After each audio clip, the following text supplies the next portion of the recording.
Good morning. Our hand today is Ace Queen. In this hand, we have a preflop raiser in mid position. He's playing 20% VPIP, 14% preflop raise. Looks like he's playing about 20%, 20% from mid position. Doesn't look like he's really limping much. So I kind of think we're looking at about a 20% range. I'm going to give him this range right now. That's almost 21%. He might not have some of these gappers, suited gappers, but I'm gonna leave him in right now. So then it's to me, and I 3-bet, and this is a standard 3-bet range. Against this player, note that his fold to 3-bet's 33%, 1 out of 3. So he is going to fold some of these hands that he open raises with. Folds to him and he calls. He doesn't raise, so I'm going to get rid of like kings plus, maybe even ace king. I think ace king would probably 4-bet here, give me a reason to fold. I think queens typically just call, so I'm going to leave those in. I think at this point these suited one gappers are going to be folded. I think maybe the offsuit hands are probably going to be folded. Maybe some of these small pocket pairs are going to be folded. That's about not quite 50% folded. Maybe about 40% or so. I think that's probably reasonable. And then he would have raised this other like 2%. So I think that's pretty good range that we're looking at. Flop comes out 8-7-6. What do I do? Well, he's gonna check, and it's on us. And I think that in terms of his range, I don't think this is really gonna hit his range much. It's definitely not hitting my range, but I think I've got these high pocket pairs that want to see value. So I think we're going to be c-betting here, almost 100% of the time, and that's what I did. I c-bet half pot, he calls, turns the 8, and I don't think the 8 changes much. I think 8 could be scary. Yeah, maybe he called with an 8, but I think he could have also been calling with, let's say, ace 9. He could have been calling with a 10 jack. He could have been calling with hearts, with any of those suited aces. Could have been calling with the 6 or 7 possibly, and if I fire out a second bet, he's gonna then just be wary that okay, maybe I do have high pocket pairs. So he checks. I fired a half pot bet. Again, I don't know if this is good because I don't really have anything to fall back on other than having 2 overs. Now the positive is that I don't have the ace of hearts or the queen of hearts, so that allows this villain to have ace of hearts or queen of hearts in the hand. It increases the number of flush draws that he could have to call. So he calls and then rivers the 10 of diamonds. I think that's probably a bad river card for me. He checks, and I check behind. So I want to check this out and see what does GTO tell me to do. So let's take a look at it. So I've got it programmed in, got our ranges. Villain checks 100%. I'm not surprised. Check to the preflop raiser. You're out of position. You're going to be checking with a lot of your hands and planning for probably a check raise with some of these. Yep, with all of the trips, I think you're looking at check raising like this top pair with flush and open ender. You're check raising with the straight. Yeah, about check raising with the straight. Ace 9, you're check raising open ender. That's interesting. Ace 5, you're also check raising. So not surprised that he's checking. And then it's on us. What do we do? And it looks like we are supposed to check 98% of the time. That is a little surprising. With such a strong hand, I guess maybe because it's unlikely the villain is connected a huge percentage of the time. So if we do percentages, we're looking at over 50% of the time. I wonder if, yep, he's got ace high and no made hand. So he doesn't really connect with this board. And note that like our only bets are with kings. So we should have really checked this board. So if we check, and then the 8 of spades hits, villain should be betting. So let's say villain bets, and then it looks like we're mostly calling or folding. Ace of diamonds and the clubs. That's what I thought. Ace of diamonds, queen of clubs. We're leaning towards 50% call, 43% fold. Mixed strategy with that ace queen. We're just calling. Then I think it was a 10 of diamonds, right? So if we just check call, and if he bets again, then we're obviously folding. I think we're calling with the ace. And why are we calling with the ace? Ace of hearts. We block his nut flush draw that could be likely to bet like this. We're definitely calling. We're not raising. This is kind of interesting. We're not taking a super aggressive line, and I wonder if the reason is that villain should be raising a lot of his straights and his flush draws and everything, and we're just guarding against that. We already saw his decision here. If he checks and we bet our half pot bet, that he's going to be raising quite a bit. When we look at his raises, you do have some of these ace high, no made hands betting, but those are part of, I think, your flush draws hands.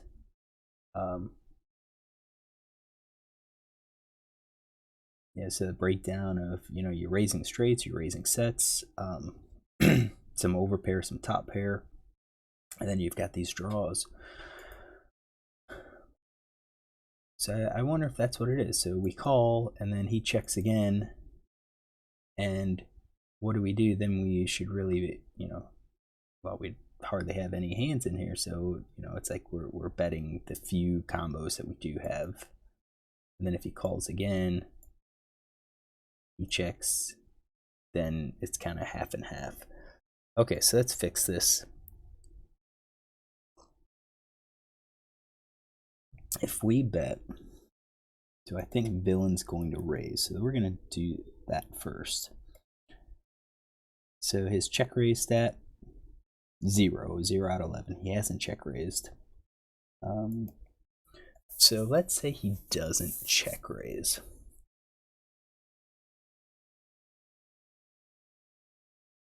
Let's say he calls with his set. He calls with the overpair. Definitely calls with top pair. Calls with the straight. Yeah, flush draws call. Open enders call. We will say gut shots call. Gut shots call. Folding. We're going to say no made hand. We're going to say ace highs fold. However, we're going to fix those. So we're going to change like ace queen, ace jack calls, ace 10 calls, ace 9 calls, ace 5 calls, flush draw calls. I don't think ace 4 calls. We'll leave ace 4. I think he's only calling as part of the raise. So let's say that's his flop play. So let's run this, and then we'll come back. All right, so it's back to us. So now, once we have all of those decisions, now we're betting 100%. And I think that's probably more realistic for a player like this. But it's interesting to know GTO play versus a GTO opponent. This is a board where we should be checking with that ace queen, or checking with even our overpairs, checking almost basically 100%. All right, so we bet, and then villain calls, and then he checks again, and now what do we do? Now we should be checking, and I think that's probably appropriate because if we bet here, I think now we're going to see some raises. I think quads just call. So we're just going to call quads. I don't see him raising it. I actually don't think a full house is going to be raising it. I think straight goes for it. The 8's 3 of a kind raises. I think an overpair will raise, and then if he gets 4-bet, he's probably just going to fold. Middle pair, we'll say calls.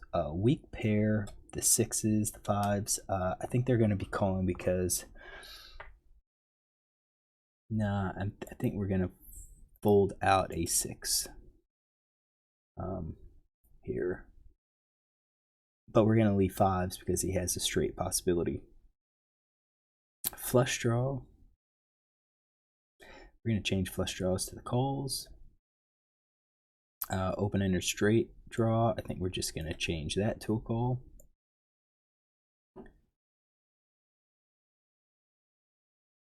And 9. Oh, because it's it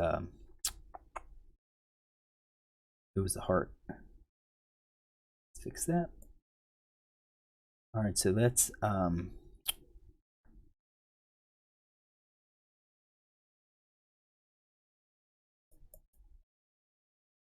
think what we're gonna do is let's run this. Oh, an overpair. I even think the 9 raises. All right, let's run this and come back when it's done. All right, so you can see now those decisions, it changes what we think he's going to do. So again, versus GTO opponent, we bet the flop, and then we're going to be checking the turn. Here, it looks like we are continuing to bet, and I think with the ace-queen, we're continuing to bet here. It's kind of some of our bluff hands. Ace-king's going to be bluff catcher. I think we've got a solid kicker here. Really no reason. I think with ace queen we're hoping that possibly we get ace king to fold, but you know that would make sense if he had ace king in his range, and he doesn't. You know, we didn't build it in his range, so I think some of the ace queens were betting, some of the ace queens were not. So it looks like the ace of hearts were betting, queen of hearts were betting, but if we don't, we're tending to check more. Jacks is a check, but we're betting queens, kings, aces. So queens, kings, aces, I think we're going for some value because I think we have some under pairs that could call us. Jacks, I think we're being a little bit more cautious because we could be behind. Could be behind queens. So I think so far my bet's okay. And then villain calls. I think he's calling with those ranges. And then the 10 of diamonds comes out. And now we should be checking, and I kind of like that because if we bet, you know, what kind of hands is villain going to be calling with or raising with? I think he's only going to be calling with some of these hands, so I'm not sure if we make money if we I don't know if we can get him to fold if we bet here. So So I think overall, I think the play looks okay once we take into account what we think villain's going to be doing here. But versus just a default GTO play, I think we were way too aggressive. We need to be passive on a board like this that is actually kind of scary with the hearts and middle pair. I mean, the middle suit board. So what does he show? He shows 9-7. So that wasn't in his range. We assumed he would have folded those. So if he doesn't, I think we're looking at maybe him calling something more like this. I think that's a good spot. Let's build our tree. So that way it's in his range. And then what we'll do is run the solver and we'll come back. All right, solver's done. He checks 100%. It's on us. We should still be checking 100% versus that range versus a GTO player. And again, that's based on, you know, his play.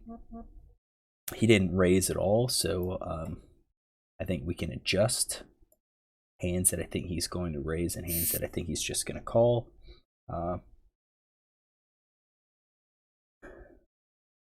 I do think Seth should be raising here.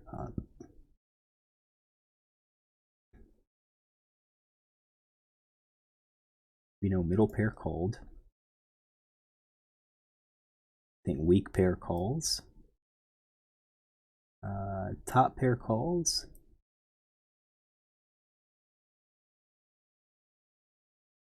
Let's say we're gonna raise this. I think overpair might actually raise here. Two pair raises, sets raise. I'm gonna say it's straights raise because of the hearts. We've got. We're gonna have to fix some of these draw hands, so let's just go ahead and take out the no mate hands, the ace high, and then we'll go back and add these back. All right, so flush draw I think definitely is a call. What hand is raising 10-9 with the straight? I think that makes sense. Open enders, we've got a raise with nines with the overpair. I think that makes sense. Ace 9, yeah, I think we're gonna fix those. All right, we got some of those raises. What about the gut shots? Tens or overpairs. Yep, ace 10. Yeah, I think ace 10 probably calls. Let's fix those. I think jack 10 calls, queen 10 calls, king 10 calls.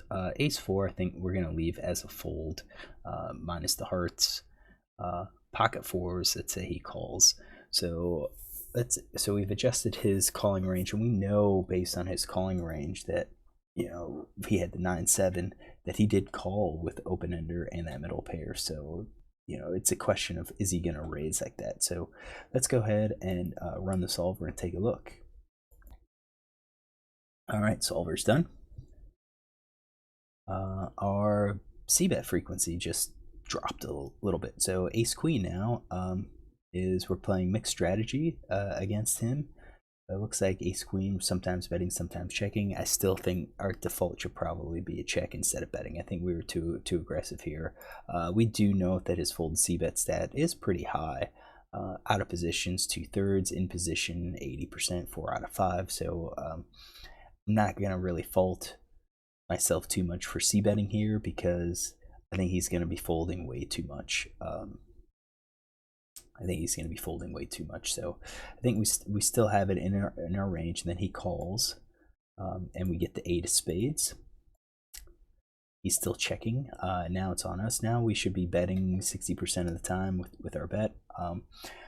Our ace queen is leaning more towards checking, although we can still have bets here. So if we bet, what hands is he going to be raising and calling with? So I do think 3 of a kind. We're gonna have to fix these too. So I do think 3 of a kinds raising, middle pair called, weak pair called. Some of these ace highs. We have some of the open enders raising. And I think this is good because he has the call in his range here. I think the question is he ever going to raise any of these ace high hands? You know, like ace 9, ace 5. I really don't think so. I think most players don't do that. So ace 5 of hearts, ace 9 of hearts. You can have sometimes raising. I think the ace 10s do fold. Let's get rid of those. Let's fold these no mate hands, and then we'll go back. So flush draws, definitely gonna call. We have some raising with 8-9. I don't think he's playing aggressive enough to raise.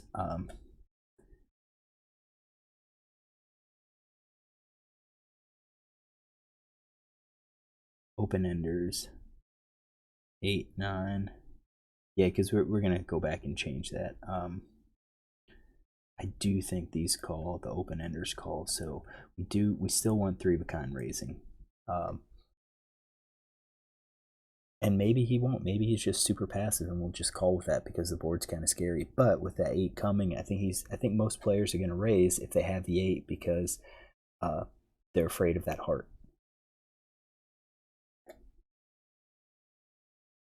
All right, so let me run this and we'll come back when it's done. All right, so we're back. Now our bet becomes 100%. Because again, he's not going to be raising us, and if he does raise, we can fold a lot of our hands. And he's calling with a lot of draws. I do think that is true. I do agree with the 10. The gut shot's probably just going to fold. So if we bet and he calls, and then we get the 10 of diamonds, he checks, and now it's on us. What do? We are going to be checking hands that we don't, the non-pair hands, and then we do mix in some bluffs here to balance off the aces and the jacks. So we're betting jacks, probably because we blocked like jack 10. But now, you know, a 10 could call. He doesn't have many. He doesn't have many. If we bet, what is he calling with? Jack 9, or he's raising with all of those. I guess he had the king 10, queen 10, all of those hearts. So I guess that kind of makes sense. All right, so I mean, as we adjust for how the players play, my play doesn't look that bad, but I think standard GTO might be more to check behind, and then on this board, probably just play it passively. So what if this was different? What if this was, let's say, ace of diamonds, we bet, he calls, and then ace of diamonds, he checks. We're betting, and I think we're betting, you know, probably the jack of diamonds as well. Jack of diamonds, we're somewhat checking, I guess, because jack 10 could be playing.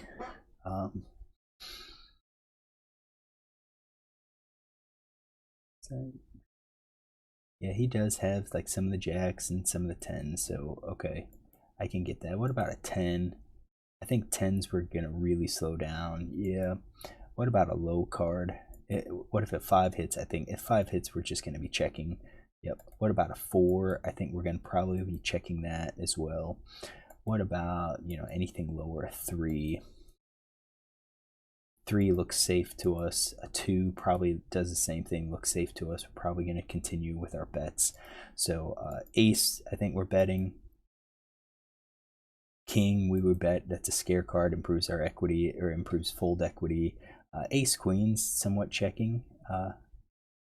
More check. I think that's his case where if we have the ace of hearts, we can bet. Makes it less likely that he has the heart draw. Increases the chance that he might be calling with like an under pair, or I should say a pair, or maybe like a gut shot, straight draw. Queen, I think we bet. Yeah, but then once we get to the jack, we're looking at, you know, mostly checking. So yeah, the 8 was kind of interesting and how it played out, because he could have had the 8, but he still has a lot of the draws. But regardless, I think it's important to note that on a board like this, our default play should probably be to check behind, unless we think villain's going to be calling way too often. And what was his call? He had calling 40%. We had some raises.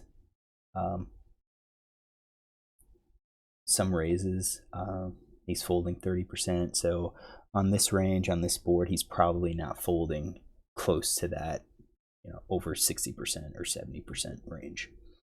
All right, so hopefully you enjoy this. If you do, look tomorrow for another.